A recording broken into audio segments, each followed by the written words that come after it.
I saw a post recently from Bernie Sanders, and it stopped me in my tracks.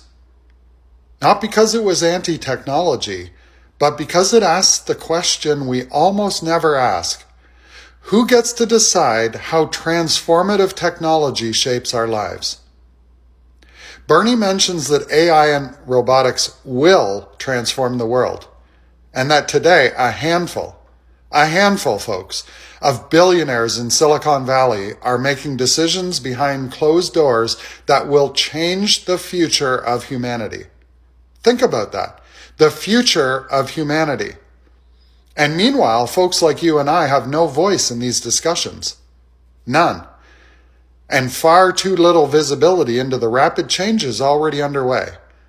But here's the thing. This conversation about AI isn't actually new. We've been here before, multiple times. And every single time the same pattern shows up. A breakthrough appears. Something that could benefit all of humanity. And at first, the people closest to the discovery understand that responsibility. Take penicillin. When Alexander Fleming discovered penicillin, he refused to patent it. His belief was simple. How could any one person own something that saves lives? That wasn't radical. That was ethical. Same with insulin. The people who helped discover it sold the patent for $1 because they believed no one should ever profit from keeping people alive. Now fast forward. In the wealthiest country on earth, people ration insulin. Not because it's hard to make, not because it's rare, but because it's become a commodity, not a public good. That's the pattern. Public benefit, then private capture, then artificial scarcity, then the public pays the price. Sometimes with money, sometimes with their lives. The internet followed the same path. Originally funded with public money, it was meant to democratize information, flatten hierarchies, give people access.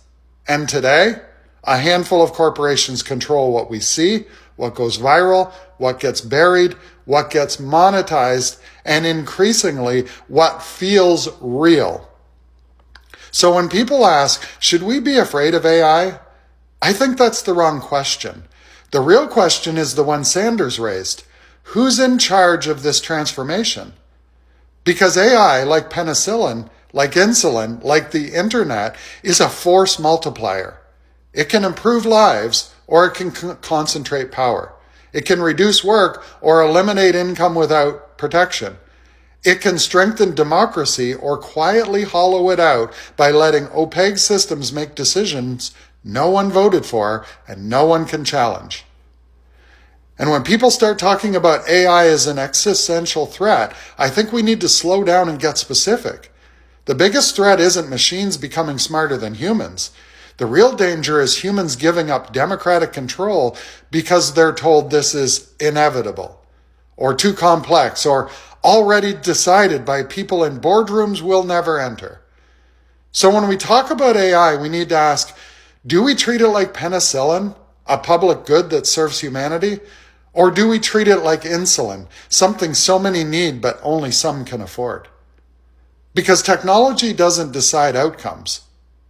Power does. And if we don't learn from history, we already know how this story ends. The bottom line is this: AI and robotics are the most transformative technologies in the history of humanity. And we cannot let those enormously important decisions rest in the hands of a few billionaires. Peace out. And if you're not already following me, you should. It's going to be a ride.